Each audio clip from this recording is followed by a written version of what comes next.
What's up, guys? It's Graham here. So we're going to be starting this video off with some very scary statistics. So I hope you're sitting down.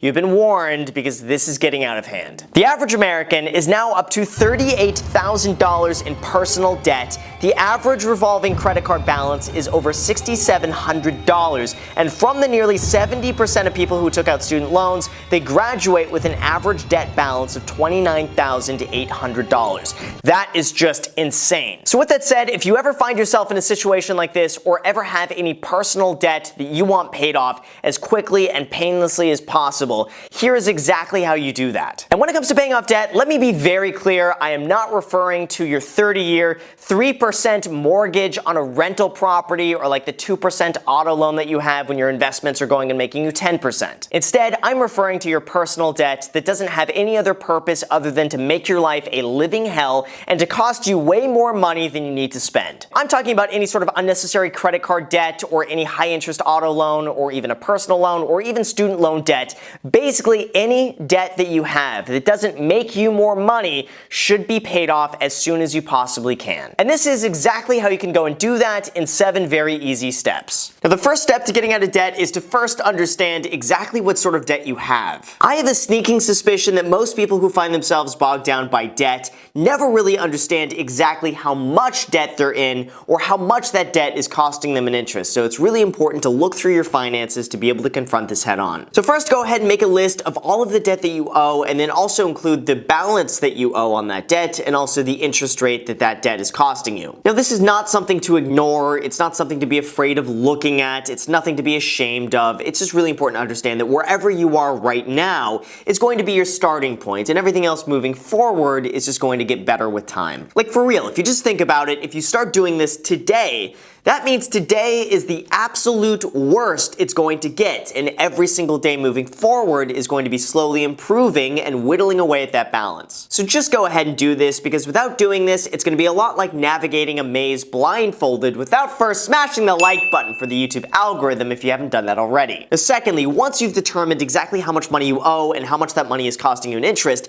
it's important to then start tracking all of your spending over the next 30 days. You need to figure out, down to the penny, exactly how much money is coming into your account and then exactly how much money is leaving your account. Most people have no idea where their money goes every month or how much they spend without even thinking about it. Like, it could be that Chipotle steak bowl you bought the other day, or the $5 latte that you bought this morning, or going out to lunch with your coworkers for $15. Now, the thing is, in the moment, you don't really think of those charges as that big of a deal. I mean, let's be real, like $10 charges here and there is not going to make that big of a difference in your life. But those charges add up to a significant amount of money when they happen often, and then you take a step back and you realize, like, wait a second, oh damn, I've been overspending on coffee because I could have just been making Graham's 90-cent iced coffee recipe that he posted over on the second channel, The Graham Stephan Show, if you haven't checked that out already. So by tracking your spending, I think it's going to be a very eye-opening experience for you to be able to see the cumulative effects of you spending your money and seeing exactly where it goes without you being consciously aware of it. Now, when it comes to going and tracking your spending, I first recommend using mint.com. This is something I have used since 2012, and I absolutely love it. I literally have my budgets broken down each and every month over the last 7 years, and from doing this, I could better optimize my spending or figure out if I'm wasting money on stupid stuff. Now, the second resource that I have used is called personalcapital.com, and this one is very similar to Mint, except it's probably a little bit more comprehensive. So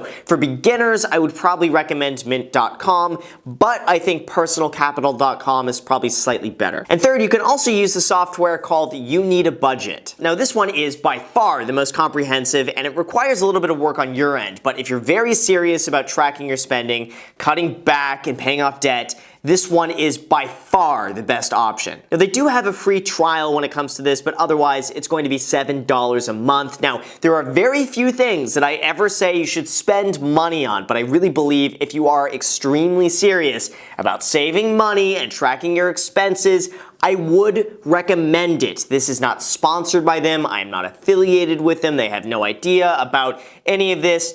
I'm just recommending it because if you really want to be disciplined with this, I do think it's actually worth the cost. Anyway, the whole point to this is really just to be able to track your spending to figure out exactly where your money is going, and chances are from that you could better optimize your spending and then use that money instead towards paying down the debt. Now third, after you've done that and tracked all of your spending, you're going to make a list. The first one is your need to spend list. Your second is going to be your want to spend list. Now the need to spend list is going to be something like your bare minimum food budget and the bare minimum housing payment or your insurance payment or anything else that is literally essential to you actually living. This is all just about establishing a baseline to figure out exactly how much money you need every single month just to survive. Then of course your other expense column is going to be your want to spend. Like this could be going out to dinner with friends at TGI Fridays, or going and spending money on an overpriced cup of morning coffee, or going and seeing an overpriced movie, or going and spending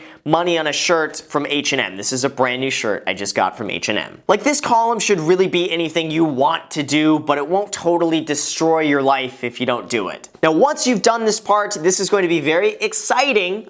I'm excited because this is going to be the start of your new budget. You're going to turn that need to spend list into your entire financial Bible of saving money, and then from that you're going to use that money to then pay off the debt. And with that, we're now going to move on to step 4, and this is the hard part, but we're going to have to do it. You're going to have to go through the want to spend list and cut out pretty much everything you possibly can that you don't need to spend money on. I know it sounds extreme, but if you're in debt, you need to get serious about cutting back on the luxuries until it's paid off. Like you don't need to go to TGI Fridays for dinner with all of your friends. I mean, you could still go, but you don't actually have to order anything for the sake of saving money. Or you could do what I do, which is basically just wait until everyone's finished with their meal, and then you could eat what they're not taking home for basically free.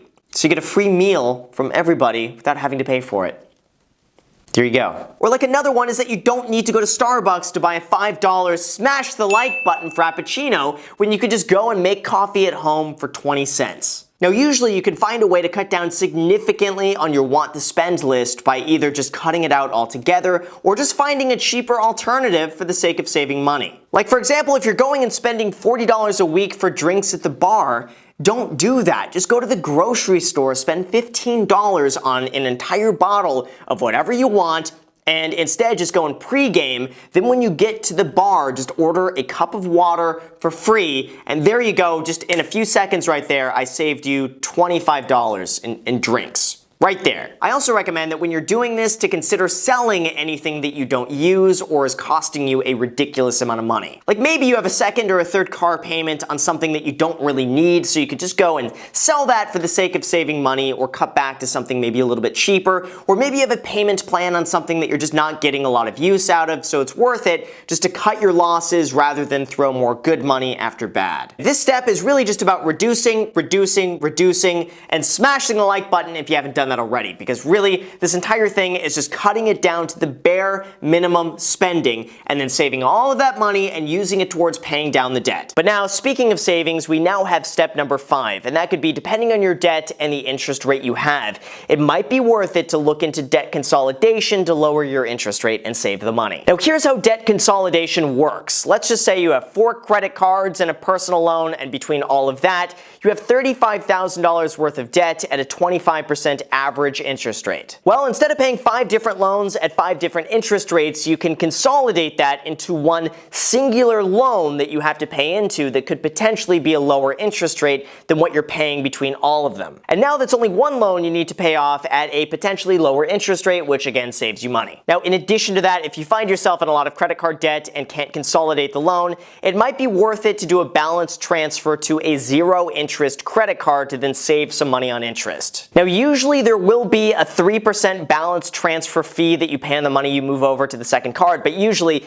that is way cheaper than paying like a 27% interest rate on another credit card. Getting a personal loan also works a very similar way. Usually personal loans are at a much lower interest rate than credit cards, so going and getting a personal loan to then pay off all of your credit card balances could end up saving you some money. Again, just be responsible with all of this. Don't go and get a personal loan and then just buy like a Ford Mustang GT instead of going and paying off your debts. Like, don't do anything stupid with it. If you're going and using it to pay off debt and now you save some money, by all means. But if you're going to be irresponsible about it, then just don't do it. Just skip this part. It's just the point with this is by lowering your interest rate, it saves you more money, which means you have more money left over to then pay off the debt a little bit faster. So now that brings us to step 6. In terms of actually paying off your debt, you have 2 strategies that you could use to go about doing this. Now, the first method is known as the snowball method, as popularized by the one and only Dave Ramsey. This method suggests that you pay off your smallest balances first, then slowly work your way up to the largest balance until that's paid off. Now, Dave Ramsey suggests that there's a lot of psychological benefits into paying off the smallest balances first, and by seeing your debts paid off sooner, it just gives you the mental boost to stick with it long term. And also, by paying off the smaller balances first, it should free up some extra cash flow that you could then use to pay off the larger balances since you no longer have the monthly payment. Now, I certainly see the validity in this argument, and I have a feeling that for most people, this is probably the best route to take from a psychological standpoint. However, this method usually ends up mathematically costing you more money than compared with the second method, and this is known as the avalanche method. Instead of arranging your debts by total balance, you arrange them from the highest interest rate first to the lowest interest rate last. This ensures that you're putting your money towards its best use, which will cost you the least amount of money in the long term if you just stick with it. Now, the downside here is that you're not going to get the psychological boost of necessarily paying off the smaller amounts first, but mathematically, this should end up saving you the most amount of money. Now, my honest recommendation when it comes to this is to check out the Vertex Debt Calculator. I will link to that in the description. This calculator is going to tell you exactly how much each method will cost you, and from that, you can determine whether or not it'll be worth it. I believe that if it's a very significant savings, then by all means go the avalanche method and save the money. If it's not that big of a difference, then I have a feeling psychologically it's probably better just to use the snowball method and get the smallest balances paid off first if it's really not going to be that big of a difference. And now, finally, step 7. If you've cut back as much as you possibly can, you're living off the bare essentials, and you're still not making enough money to pay off your debt, there's no way around it. You need to make more money to pay off the debt by either taking up a second job or a side hustle or working more hours. Basically, you gotta make more money. And I really hate to have super obvious answers here, like, yeah, well, if you're in debt, just make more money. As if it's like, easy just to be like, oh, I didn't think of that. I just need to make more money. I get it, but that's the reality.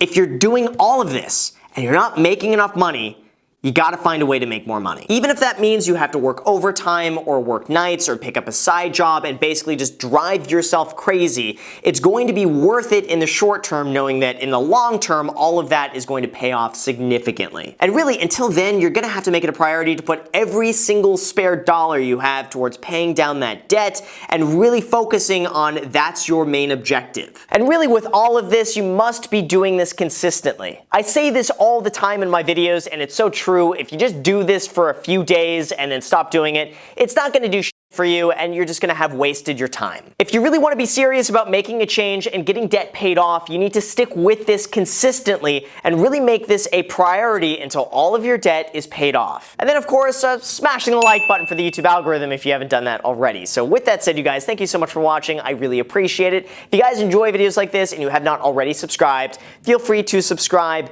Hit the notification bell so YouTube notifies you anytime I post a video. Also, feel free to add me on Instagram. I post it pretty much daily, so if you want to be a part of it there, feel free to add me there and add me on my second channel. It's called The Graham Stephan Show. I'm posting there every single day. I don't post here, which means now I post every single day between the two channels. So if you want to be a part of it, feel free to add yourself there. Thank you again for watching, and until next time.